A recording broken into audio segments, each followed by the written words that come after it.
नमस्कार, मेरा नाम है अनु गुप्ता। अब जब इस बात में कोई दो राय नहीं है कि नीट 2021 का पेपर आउट हुआ था। During the exam paper exam hall से बाहर जाता है, उसकी आंसर की बनती है और ड्यूरिंग द एग्जाम ही वो आंसर की वापस अंदर आती है और जिसका कम से कम एक स्टूडेंट फायदा उठाने की कोशिश करता है। यहां पे सोचने वाली बात यह है कि अगर वो आंसर की बन ही गई थी बाहर, तो क्या वो वापस सिर्फ एक ही स्टूडेंट के पास आई होगी या कई स्टूडेंट्स के पास आई होगी जो कि पकड़े नहीं गए। अब बात यहां पर यह आती है कि इन अनियमितताओं के चलते जो यहां पे आसार नजर आ रहे हैं, उनके बावजूद क्या नीट दोबारा किया जाना चाहिए या क्या कभी ऐसा पहले हुआ है? तो जी हां, 2015 में AIPMT का एग्जाम में ऐसा कुछ गलतियां पाई गई थी, जहां पे सुप्रीम कोर्ट के अंदर जब लोगों ने गुहार लगाई तो उन्होंने ये विद प्रूफ पाया कि जो 90 क्वेश्चंस की जो आंसर की थी, वो आंसर की ब्लूटूथ और व्हाट्सएप के जरिए जो एस्पिरेंट्स थे उनके पास तक पहुंचाई गई थी। जब यह बात साबित हो गई तो सुप्रीम कोर्ट ने कहा कि अगर इवन एक बच्चा भी गलत तरीके से फायदा उठाकर एडमिशन ले लेता है तो वो एग्जाम कैंसिल कर देना चाहिए, क्योंकि उसकी मान्यता ही खत्म हो जाती है। ये मैं नहीं कह रहा हूं, ये सीधे सीधे ये एक्सेप्ट्स हैं जो उस टाइम जो जजमेंट आया था उसके, जिसके चलते AIPMT दोबारा कराया गया था।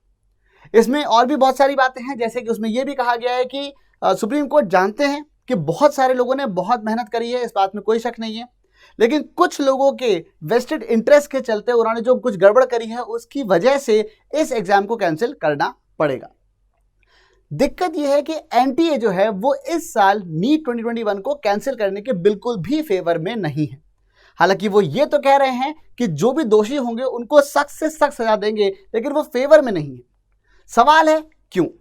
व्हाट आर द रीजंस जिसकी वजह से NTA फेवर में नहीं है किसके, नीट को कैंसिल करने के? सबसे पहले और सबसे बड़ा रीजन जो आता है वो तो ये है कि NTA ने तो साफ मुकर गए हैं, उन्होंने साफ कह दिया है कि भाई हमारे हिसाब से तो ये लीक था ही नहीं। वैसे ये वाली बात मैंने भी कही थी एक बार पहले कि भाई लीक पेपर हुआ, ये बात हम तब कहते हैं जब पेपर एग्जाम शुरू होने से 2 घंटे 5 घंटे एक दिन पहले एस्पिरेंट्स को मिल जाए और फिर वो उसके हिसाब से तैयारी करके चले जाएं, या कम से कम इस बात का प्रूफ हो कि बहुत सारे लोगों ने एक मास चीटिंग हुई है या बहुत सारे लोगों को एग्जैक्टली पहले से पेपर मालूम था, जो कि मतलब एक बड़े तबके को ये बात पता थी कि हाँ भाई, या उनको इस बात का बेनिफिट मिलने वाला था। इस केस में एक बात जो नजर आ रही है वो ये है कि NTA ये कह रहे हैं, ये NTA के वर्ड्स हैं कि सिर्फ एक ही ऐसा केस था जिसके अंदर ऐसा हुआ है और उनको उस स्टूडेंट को भी अरेस्ट कर लिया गया, तो इसलिए हम इसे लीक नहीं बोलेंगे, उसने किसी तरीके से चीटिंग करने की कोशिश करी, पकड़ लिया, तो एग्जाम कैंसिल करने की जरूरत इसके अंदर उनको नहीं लग रही है। दिक्कत ये कि सब बच्चे तो ये सब हम भी जानते हैं, आप भी जानते हैं, सबका कॉमन सेंस ये बात कह रहा है कि कहीं ना कहीं कोई ना किसी ने तो भाई वो आंसर की अगर बनी है तो वो जरूरी तो नहीं है ना, अगर वो 35 लाख रुपए में अगर वो आंसर की निकलने वाली है या मिलने वाली है या ये जो भी इतना बड़ा ट्रांजैक्शन हो रहा है, तो there is a high possibility कि एक बच्चे के लिए तो कोई इतनी बड़ी रिस्क नहीं लेगा। उसने वही आंसर की किसी और को भी बेची होगी, किसी और को भी बेची होगी, और वो ये बात तो अब धीरे धीरे समझ में आने लग गई है कि वो आंसर की घूमी तो है। पर सवाल ये है कि भाई एक बहुत इंपॉर्टेंट क्वेश्चन यहाँ पे ये आता है, जो NTA का कहना है वो ये है कि भाई आंसर की पेपर बाहर गया समझ में आता है, आंसर की बनी वो भी समझ में आता है, लेकिन जब वो आंसर की बाहर बन रही थी तो बच्चे तो अंदर थे। पर उसके बाद एक बात ये आती है कि अच्छा बच्चे अंदर थे तो किसी हो सकता है ना कि किसी और के साथ भी इस तरीके की सेटिंग पहले से हो जो अभी तक पकड़ा नहीं गया है। तो जो अगला पॉइंट यहाँ पे आता है वो यही है कि एब्सेंस ऑफ प्रूफ कि किसी और बच्चे को फायदा मिला है, वो प्रूफ नहीं है। ये एक बहुत ही बढ़िया रीजन मिल रहा है इस वक्त NTA को। अगर वो इस बात को किसी तरीके से भी प्रूव कर दे, क्योंकि 2015 में जब AIPMT हुआ था तो इस बात को प्रूव कर दिया गया था कि बच्चों को ब्लूटूथ की डिवाइसेस के, ब्लूटूथ और व्हाट्सएप के जरिए चीटिंग कराई गई है। इस बार इस तरह की कोई एक्चुअली वो जो ये जो ड्रेस कोड आया था ये उसी के बाद से आया था, ठीक है, उसी के बाद से भाई ये कपड़े नहीं पहनोगे, वो जो नीट के लिए जो स्पेशल जो ड्रेस कोड है वो उसी रीजन की वजह से है कि वो लोग ब्लूटूथ और मतलब जो अंडरगारमेंट्स के अंदर ब्लूटूथ वगैरह कुछ लगा के चले गए थे, जो उसके जरिए उन्होंने चीटिंग करी थी। अब इस बार वो कह रहे हैं कि भाई वो इस बार तो कुछ था ही नहीं, वो तो हार्ड कॉपी में आंसर की दी गई, वो भी बाद में जब्त कर ली गई, तो इसलिए वो एक ही इंसान है और इस बात का और कहीं भी कोई प्रूफ नहीं है। अब सही बात है, अब किसी के पास कोई मोबाइल या कोई सिम कार्ड या फोन या कुछ थे ही नहीं, या ब्लूटूथ डिवाइसेस थी ही नहीं, तो कोई आप डिजिटली भी ट्रैक नहीं कर सकते। अगर मान लो किसी को आंसर की दे भी दी उन्होंने हार्ड कॉपी, उसको वापस लेके फाड़ के फेंक दी, तो उसके बाद कैसे प्रूव करोगे? तो प्रूफ नहीं है इस बात का अब कोई। ठीक है, एक और जो चीज है जो जिसका जो रीजन है कि आंसर ये नीट को हम लोग कैंसिल क्यों, या एनटीए कैंसिल क्यों नहीं कर रहा है, उसका ये है कि ये रीजन, ये जो सेशन था ये ऑलरेडी कोरोना के चलते काफी डिलेड। और एक और आखिरी जो रीजन है वो ये है कि ये तो क्या छोटी सी बात है कि जो भाई कॉस्ट लगती है नीट को कंडक्ट करने में, कॉस्ट लगती है। हालांकि ये तो बहुत ही छोटा सा रीजन है, क्योंकि अगर आप देखो, अगर मोटा मोटा अगर आप देखते हो, तो मैं एक्चुअली इस बात को पता करने के लिए थोड़ी सी स्टडी कर रहा था, तो मुझे बड़ी अच्छी अच्छी बातें पता चली। और वो ये है कि इन जनरल मोटा मोटा अगर देखा जाए तो जो नीट का एनटीए का जो खर्चा होता है पर स्टूडेंट नीट कंडक्ट करने में, वो अराउंड 350 रुपये होता है। लेकिन फिर भी वो फीस कितनी लेते हैं आपसे? Registration cost. ठीक है, तो बेसिकली अगर आप लास्ट ईयर का डेटा देखते हो, जब करीब मतलब लास्ट ईयर का अगर मैं डेटा उठा के देखता हूं, करीब 15 लाख कुछ 80,000 बच्चे बैठे थे उस टाइम पे। एनटीए ने नीट के रजिस्ट्रेशन के नाम पे 192 करोड़ रुपीस कमाए थे। ठीक है, खर्चे का कोई हिसाब नहीं है, वो खर्चा बताते नहीं है।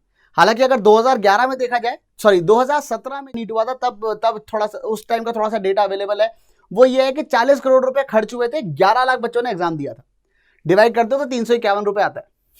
ठीक है, अगर उस पर इन्फ्लेशन वगैरह भी जोड़ लो 4 साल में 6% के हिसाब से, तो भी अराउंड 350 रुपए के आसपास ही, 352 रुपए 353 रुपए इस तरीके का खर्चा आएगा।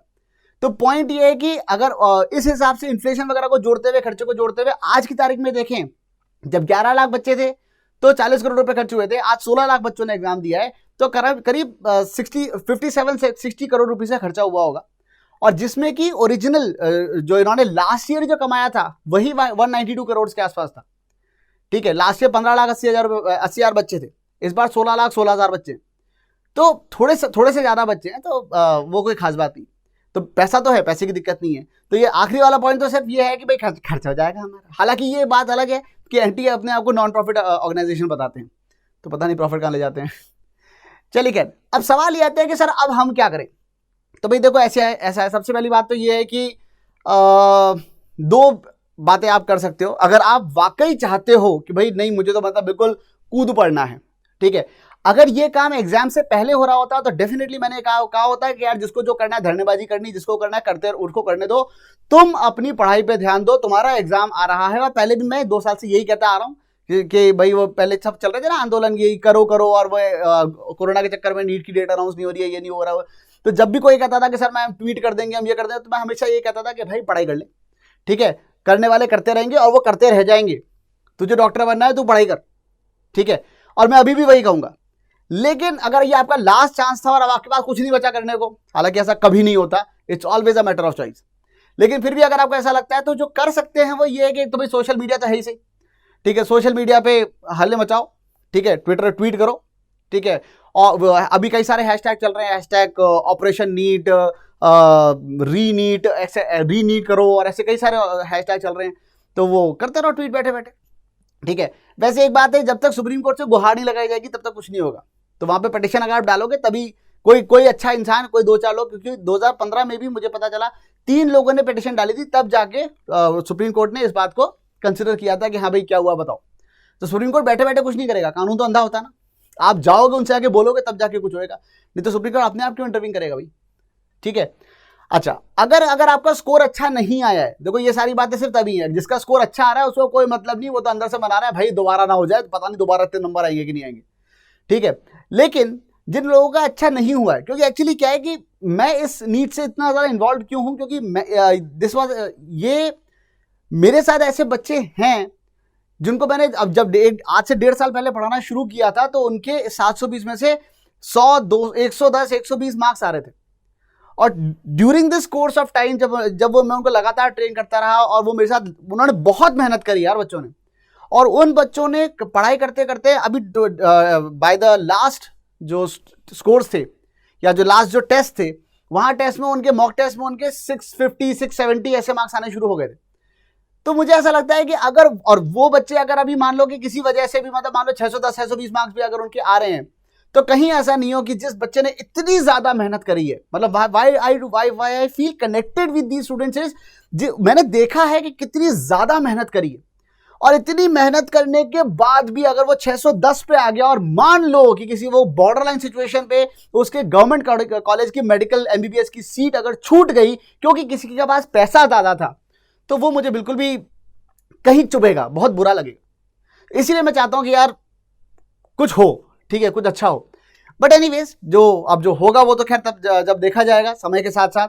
हाल फिलहाल तो मेरी आपसे यही रिक्वेस्ट है कि अगर आपके पास मौका है, अगर आप आगे बढ़ सकते हो, अगर आप कर सकते हो, तो बेटा सब चीजें सिर्फ धोखा है। नीट 2022 की तैयारी में अभी से जुट जाओ कायदे से। मोस्ट प्रोबेबली पूरा 1 साल भी नहीं होगा क्योंकि अगले साल कोरोना का इफेक्ट थोड़ा और कम होगा, एग्जाम थोड़ा और जल्दी होगा, तो आपके पास पूरा 1 साल इस वक्त नहीं है। और सिलेबस तो आपको पता ही है कि कितना विशाल है, ठीक है। तो बस इसी बात के साथ I would like to end this video and this session.